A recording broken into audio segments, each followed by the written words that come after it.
Welcome again to this session. It'll be one of the many sessions, interaction with industry experts, with interesting people like you and many others, budding entrepreneurs and people who've done some different things in life. And so, yeah, I'll introduce myself and then we'll begin with you, sir. So, Yeah. yes, guys, I'm Sarabdeep Singh. I've been sailing for 19 years across the world, more than 100 countries. Presently, I'm pursuing a research fellowship with Mr. Sonam Wangchuk in his institute, which is called Himalayan Institute of Alternatives, Ladakh, and I'm doing responsible tourism as my subject. And I'm also have I've endeavored to start a project or a company which is called Katkuni Edutourism now, along with my partner, Mr. Harichand Dali. So, our basic idea of Kartpuni is to make learning more experiential. Um, we think that the current education system requires a revamp because the future generation will not be able to cope up until unless the learning has become more experiential, until and unless we start developing the life skills of our generations. So towards that, there is a small, effort which we are putting in. We are trying to explore tools. People are using different tools, AI. Somebody says animation, technology, whatever. We explored. We found out that India has a lot to teach. I mean, India was always learning by nature. So nature is the best teacher, and we reckon we can learn from nature a lot. And in doing so, we have, we have tried to use nature as a tool to make learning more experiential. So we have devised a term which we called edu tourism, educational tourism, where we say that why don't we merge the excitement of tourism, the adventure, along with education, and where you learn from nature, and where you live with nature, where you be one with nature.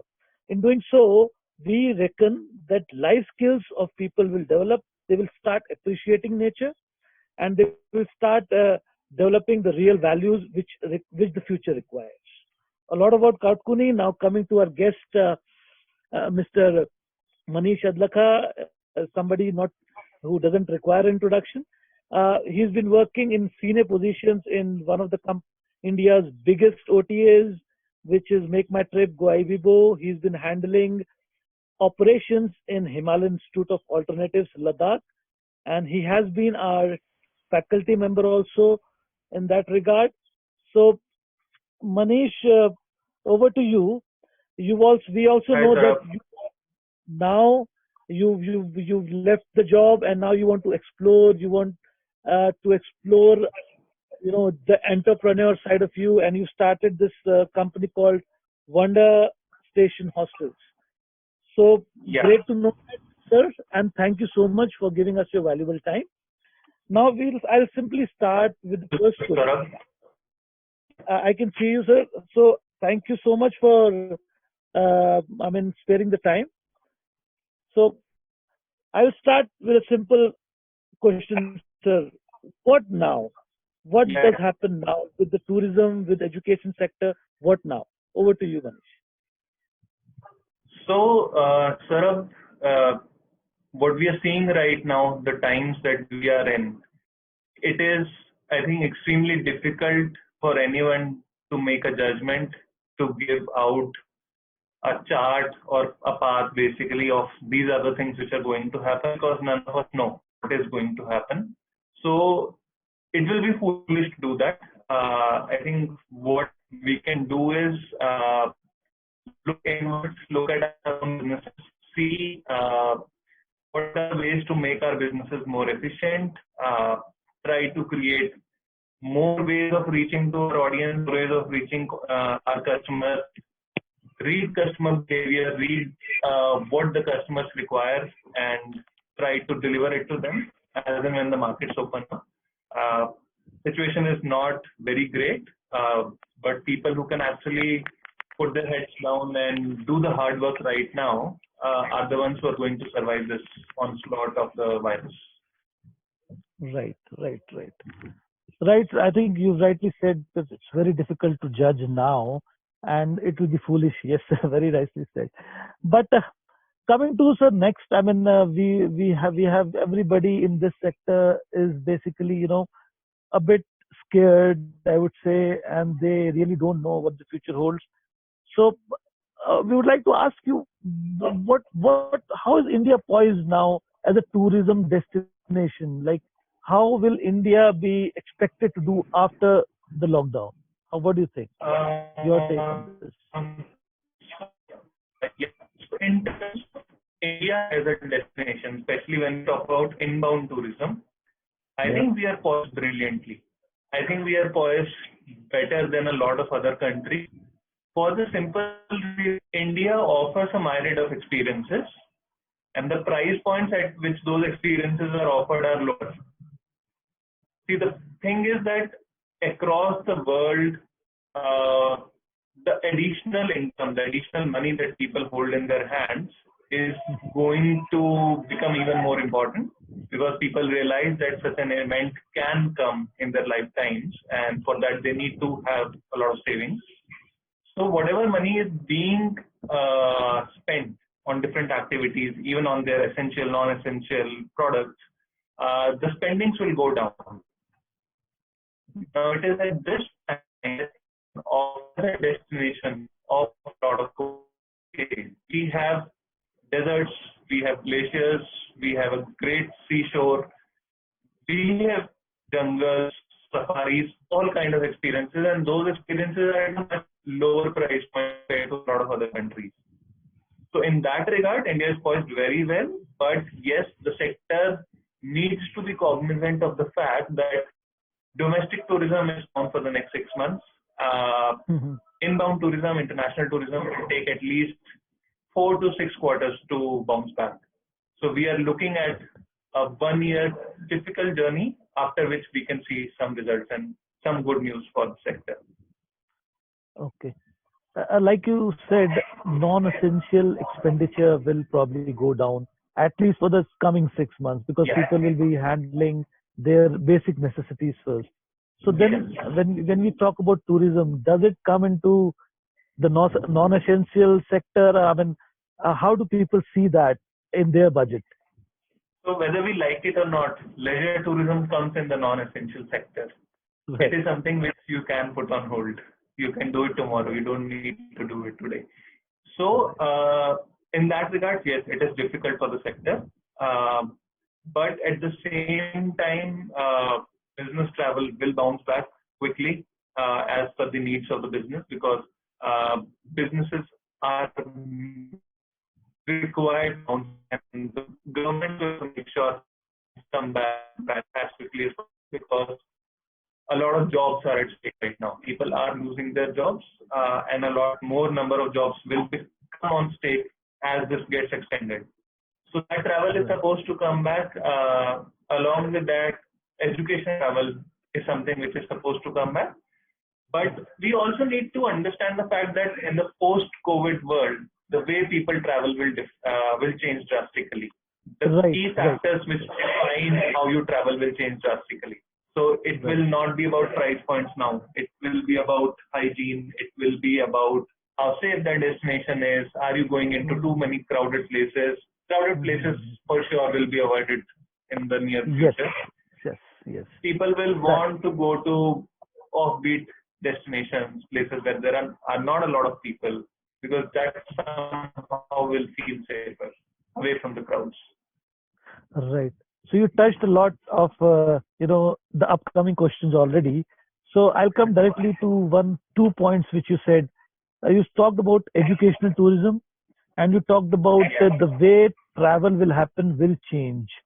Like yeah, we are not going to be traveling the same way. The crowded places will be avoided. So I mean, coming to that part, first, the second point, when you say the crowded destinations will be avoided, and people will like to go to places where hygiene or social distancing, for that matter, is taken care of. So, how do you yeah, see the future lodging industry? Like you see, we have options like resorts, we have hotel rooms, Then we have homestays on the other hand. Then we have hostels, as you are venturing into one. So these kind of things, what is the future of lodging? Homestays, lodges, hostels, hotel rooms, or resorts? So, What is your take on that? the future of lodging, and I'll try to answer this question from two aspects. First Right. is the kind of accommodation that you have, and second, where is it situated? Okay. In terms of kind of accommodation that you have, I think more or less all of them will survive.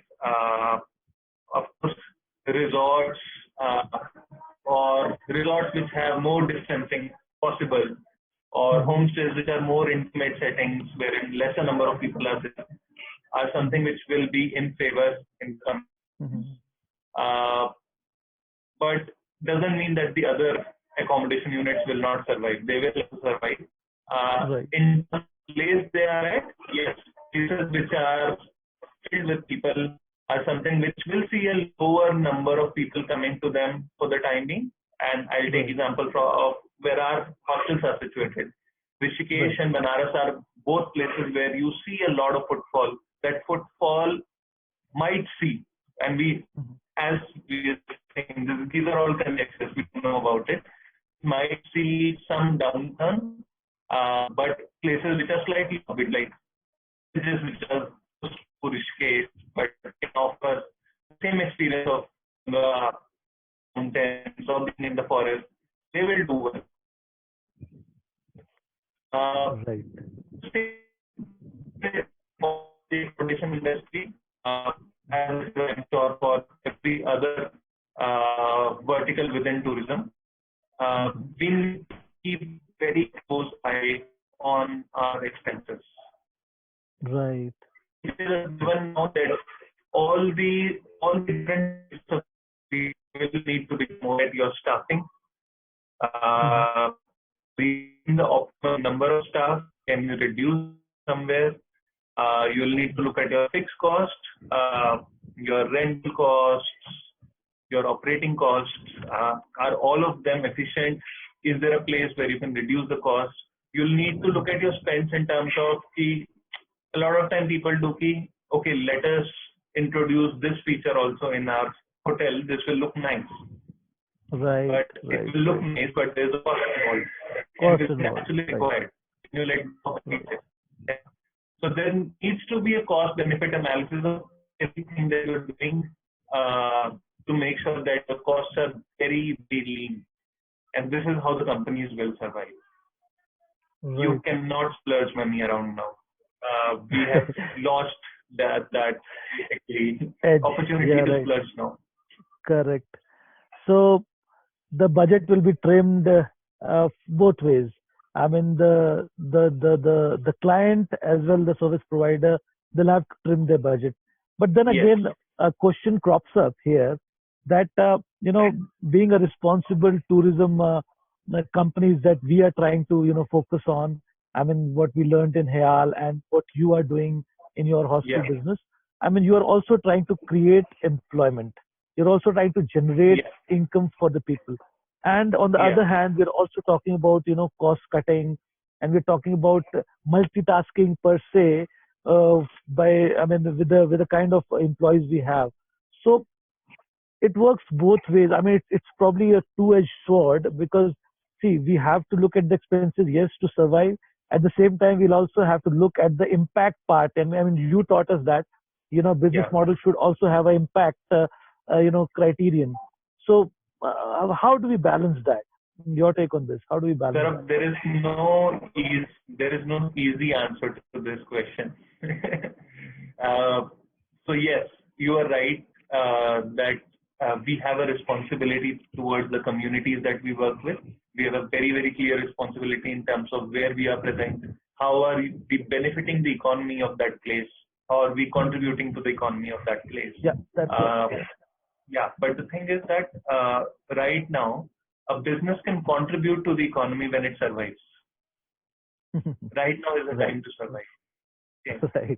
There are a lot of ways in which we can contribute to the economy. Like I'll tell you, as a part of Wonder Station, one of the things that we are going to start doing over the next 1 year is that wherever we are present, we'll start going to the villages nearby.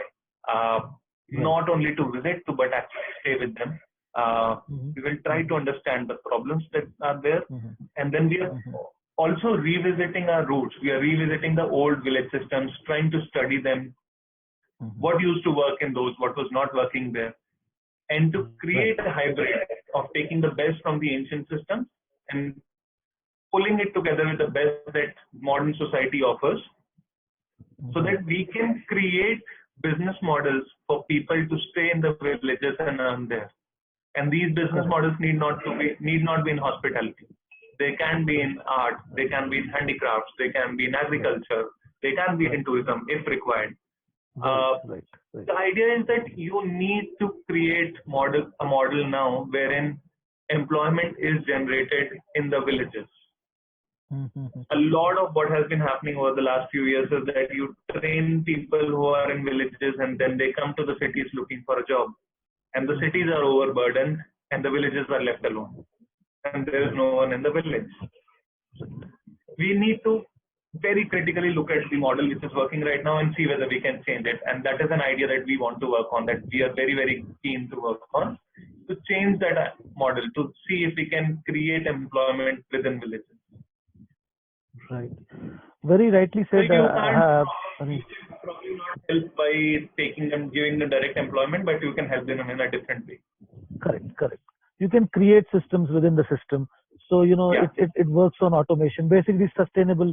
Yeah, so, I mean, this was a very valid point you brought forward, because after our fellowship, I would like to take 2 minutes and explain what we were doing. After our fellowship with Nehal, when we came down and we started working on our project, when we started doing things, we realized that when we visited village, as you were saying, we already visited a lot of villages.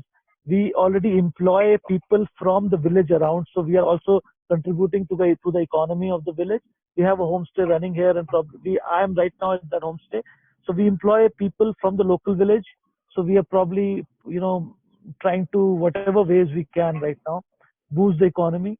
We visited the village. We found that, these villages have simple solutions to the complex problems which we have. I mean, I have been staying in this homestay for 1 month now, spending my lockdown here, and I realized that probably we don't need so much of things around us which we crowded ourselves with. And we learn from these villages. We understand. I mean, हुआ क्या कि जब हम बैठे इनसे बात की तो हमें ऐसा लगा कि यार, we as urban people, we are a bit frustrated. We are into a lockdown. But when we talk to these villagers, when we talk to these people, they said nothing has changed for us actually. I mean, they have their own cattle, they have their own fields, and the work is going on the way it was always going. So we realized that it's the other way around. The urban needs to learn from the rural, and Katkuni is basically endeavoring to do so. We are trying to create models where we bring children from these urban schools, and we do peer-to-peer learning, like what we've learned in here, a peer-to-peer learning, moving from 3R to the 3H, where you say you involve your hand, you involve your head, you involve your heart. And when we bring this urban people, and we bring the rural and urban, the students probably, there'll be a lot of learning without even us getting involved. The rural students have a lot to teach the urban people. And then, as you say, when both of them interact, there'll be some hybrid that will be created. I mean, the urban will start respecting the rural, and the rural will start having, pride in what he or she has. And that is what we actually want, all of us, like what you are trying to do and what we are trying in Katkuni to do. Absolutely. I mean, to keep the people in the village, to bring the economy down to the village. So yes, I mean, it's a great thing. I mean, I hope one thing that you can look at in terms of what are our needs and what are our wants. The fine line is very clear now when every city, every citizen of the metros is logged in, and they are surviving without going, socializing every day, going to coffee shops, shopping every day, going to the mall. It's not required. You have a good life without doing all of this. Right. Right. Right. So True. this is True. True. something which people are now starting to realize, which is now coming out that probably I don't need to buy shoes or clothes every week to Right. feel Right. good about my life. Not required. Right. Not I don't need to required. go to a coffee shop and have coffee every day. I do not need Right. to go out for dinner every week to feel good about myself. So lockdown is actually teaching us a lot of it, and I hope that Right. people, not everyone, but some of the people will take these learnings positively and make meaningful changes in their lives. And yes, eventually, it should not be about getting rural people out of the villages and into cities. It should be about creating Right. healthy ways for interaction between the villages and the cities so that people both sides understand what they bring to the table. The villagers Correct. should Correct. understand Correct. what they are bringing to the economy. Correct. The city should understand what they are bringing to the economy. And there should be a balance between these two. The balance Right. can't be tilted all in favor of the cities because that is where you kill your foundational Yes. economy. Yes. Yes. I think this is very important because see, even I have been traveling a lot. I've been visited so many countries. And myself also have been an avid traveler, visited so many places. But it's only when I started living with the villagers, my last year in Hayal in Ladakh, when we were living with the villagers, you already know that you are part of us Yeah. and very much part of the team with us. So when I started living with the villagers, I realized that, there's a lot of learning from them actually. And we used to think that urban has to go and teach the rural. We have to create programs for them or bring changes. But I think that is a myth. We Yeah. realize that there's a lot of learning. Talk about sustainability, big words, sustainability, responsible. Are we sustainable? I can't even, use my food waste. I was living in an apartment. I can't use my food waste. I throw it away. And here I have been living for 1 month. All my food waste goes to the cattle, which is feeding on it, or it is compost. I've made a compost pit and it is being compost. And Yeah. all this learning is not from my urban learning. It is all from my 4 to 5 months as when I started living with the Ladakhis there in Hayal. I realized that they do actually zero waste. We use big words like zero waste, sustainability. It's part of their daily life per se. Yeah. Yeah. Yeah. That's what Yes. we realize. So yeah, Yes. a lot to learn from them. Yes. Yeah, there So is a lot coming to to learn the from them, and yes, there has to be a kind of humility which the urban folks need to have in terms yes, of what they know and what they don't know.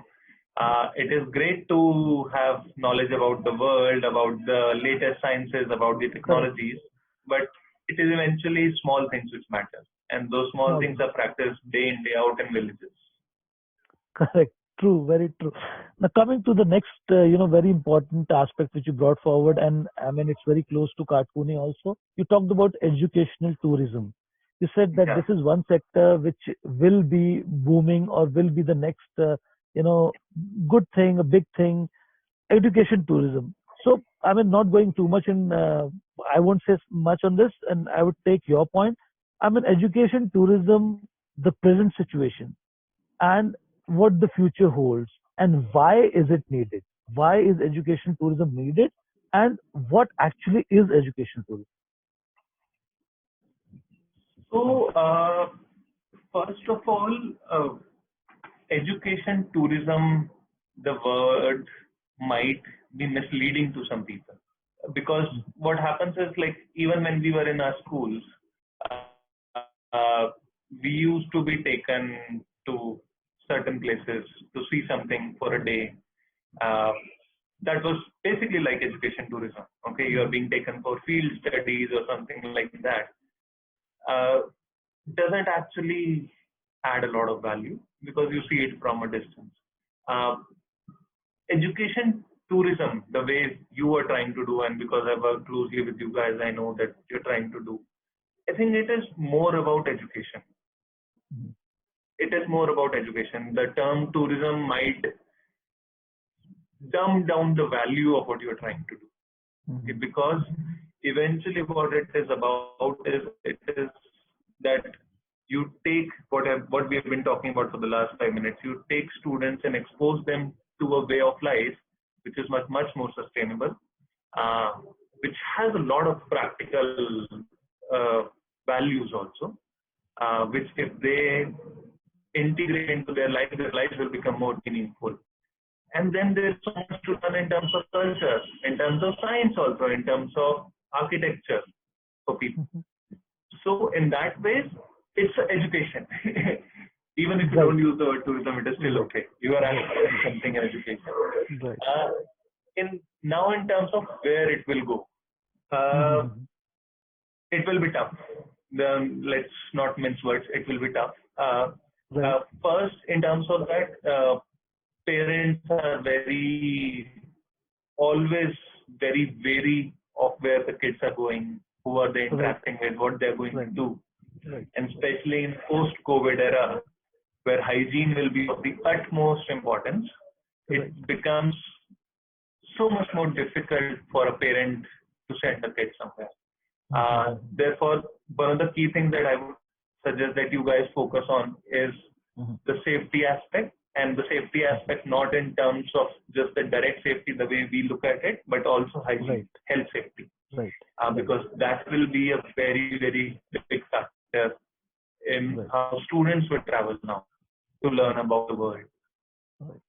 So that is one thing. But yes, this stepping back, which has actually happened, is also helping people realize the value of slowing down, of the value of how our lives used to be a few years or a few decades before. And there will be a renewed interest in how our villages are sustainable, how our old cultures used to be sustainable. And we can expect a lot of people wanting to expose their kids to these values. So there is a lot of scope. If done correctly, it can be a big thing. Right. I mean, safety, yes, it is a major aspect, and Kartpuni has a lot of focus on that. I'm a trained safety officer. I mean, I've been doing that for past 19 years now. Hari is also part of the industry, so he knows how safety works. So yes, very important. We understand that. And then we belong to that background where, this was part of our daily life, managing a ship, and, it is basically like a country. So you manage all the things ranging from, issues of people because they're part of a group. It's kind of a family. So somebody fights also, and somebody's have argument. Then there is aspects of safety, how they work, how they undergo trainings, and then there's aspect of hygiene, fooding, everything. So I think we are on an advantageous note on this because we've been doing this for 19 years. And Hari also is very talented in this. So probably we hope to work out a better this thing on this. Kartpuni hopes that. And yes, you rightly said that COVID has brought forward that, I think it's kind of a marketing tool. It's worked for education sector. Basically, it has exposed people, I mean, knowingly, unknowingly, the true value of sustainability, the way things used to work, earlier. And we at Kartpuni basically want that thing to happen, that sustainability to bring. I mean, we want that indigenous practices to come in. So probably, yes. Now coming to the very last question, second last question probably. Manish, big words are being used in the industry today. I mean, we are new to the industry. You are, a pioneer probably in this. Big words like eco-tourism, responsible tourism, sustainable tourism, green tourism, then rural tourism. I mean, the present situation, do these words justify what is actually happening, or there has to be a change now? Your take on this? So every industry will always have these two sides. There will be a one side, very small number of operators, very small number of people who actually live by what they say. When they say ecotourism, they live by it, and they live it in their daily lives also. But then 90% of the operators use it as a buzzword. They probably don't even know what it means, but they're using it because it was fashionable to use it, because people get attracted to it. And the ratio has more or less always stayed the same. It has not changed much over time. Hopefully now, because people, as I said, that people would want to go on offbeat holidays. Right. And in offbeat places, there are a lot of new talented people coming up who are trying to create enterprises, and Kartpuni is one of them, who are trying to create these sustainable enterprises, which give back more than what they take from the environment, which give back more to the community than what they take from it. Hopefully, these numbers will change. This 10:90 will become 50:50 at least. And we'll see more enterprises which are doing the right thing. Like an example I'll take, in terms of the hostels, in our Banaras, the Varanasi hostel, we were always, when we started, we were always very sad to see the amount of plastic waste that we were generating. And we decided to work on it. We said, this is not how it is going to be. We have to change it. And we intended, and we took a target that in 3 months will become India's and probably the world's first plastic-free hostel. Lot of hard work, lot of new things we had to do, lot of things we had to change, probably make some things difficult for the consumer also. But we eventually were able to reach a place that we were comfortable with. So I'll just give you the numbers. When we started this exercise, we used to generate around 200 kgs of plastic waste a week, and it has come down to 3 kgs now. So we are still not 100% plastic free, but we try to do that. And it is these small things which people will need to do, will have to start doing. At least your costs, that you have to look at every aspect of your cost. You need to look at every aspect of your impact on the environment, on the society, on people around you, and see how you can improve it. As you said, we used to talk about impact while business planning. Now it is an important thing. It is something you will keep an eye on. Right. Great. I mean, great to know about your endeavor, and I think Kartpuni needs to learn a lot from you. We also operate homestays under the Kartpuni Homes banner. And yes, we are working out on these waste management. I mean, as I told you, food waste is zero waste actually. We compost it or we use it for the cattle of my caretaker, so he's happy with that. And yes, we will talk to you more on this. And also we will, in the other session, we'll also talk about your innovation, which is e-hostels. So what we learned basically when we wrap up here, we learned a lot from you today. I mean, it was a nice discussion.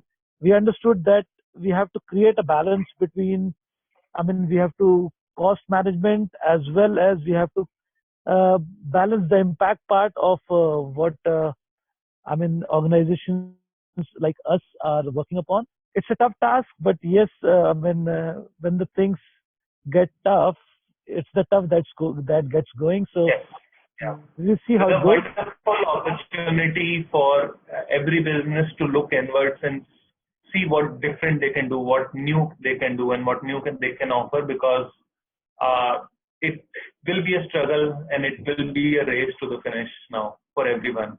And only the best will survive. Unfortunately, all industries, and specifically tourism as an industry, will face a lot of brunt. We do hope that the government comes out with a relief package for this industry specifically. And we are trying to reach out to the government through different channels, through the associations. But we don't know when this will happen or how it will happen and what will be the size of that relief package. But at our individual selves, we can try to do whatever we can to survive and to come out stronger.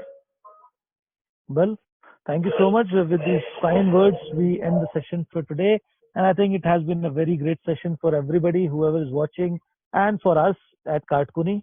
Thank you so much, Manish, for giving us time. Thank you so much. And Saurabh, thanks so much. Yeah, good to see you. Same here, sir. Thank you so much.